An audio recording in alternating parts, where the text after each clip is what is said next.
Oasis Audio presents Letters of Comfort by Wanda E. Brunstetter. Read for you by Rebecca Gallagher. Prologue. Grable, Indiana.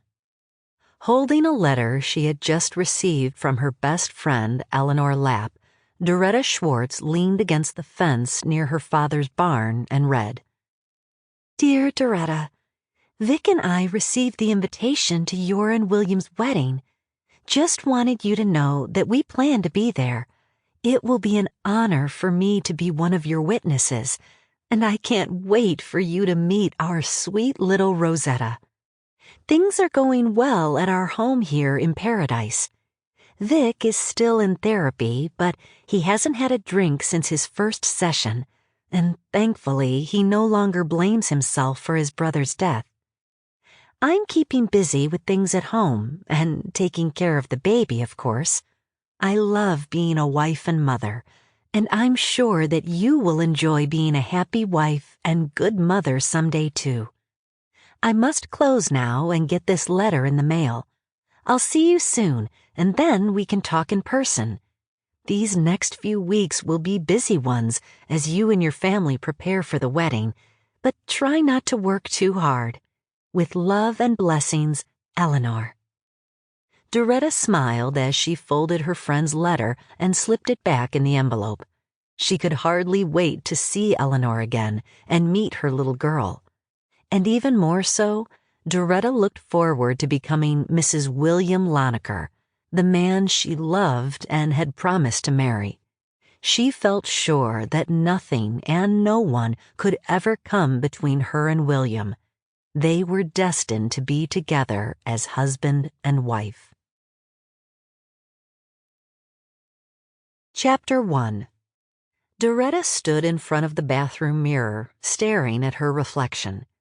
In 2 days she would be getting married, and those dark circles beneath her eyes needed to go. Hopefully, sleep would come tonight, and she'd wake up tomorrow morning feeling well rested. Yesterday, after helping prepare the room where the meal would be served following the wedding service, as well as decorating the wall behind the bride and groom's table, Doretta had been exhausted and should have slept soundly. But with so many thoughts swirling in her head, she'd only gotten a few hours of sleep.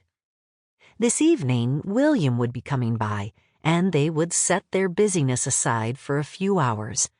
They would take a ride in his open buggy, and when they returned to the house, they'd eat a late supper with Doretta's family. She looked forward to the ride, especially because William had said he wanted to show her something special, a surprise he'd been waiting to tell her about. Doretta couldn't imagine what it was, but she was ever so curious to find out. The anticipation of his surprise, coupled with the excitement she felt whenever they were together, heightened Doretta's senses and caused her pulse to race a bit more than usual. She picked up one of the essential oil roller balls nestled in a basket on the counter and rubbed some on her inner wrists. Putting her nose close to her skin, she inhaled the pleasant lavender aroma. "Ah, that's better. I feel calmer already."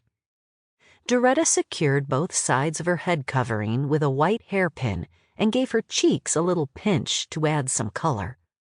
She had never worn makeup, not even during her Rumspringa, and she wasn't vain about her appearance. Even so, Doretta's face looked kind of pale this afternoon from her lack of sleep, and she didn't want her intended to think she wasn't feeling well. Doretta had also been awakened last night from a terrible dream. Her heart pounded even now as she reflected on the dream, in which William had called off the wedding with no explanation other than saying they weren't meant to be together. The dream didn't make any sense to her, because just the other day, William had told Doretta that he couldn't imagine spending the rest of his life with anyone but her. "Nor I you," she whispered, giving her cheeks one final pinch before moving away from the mirror. It was time to go out on the porch and wait for her beloved to arrive.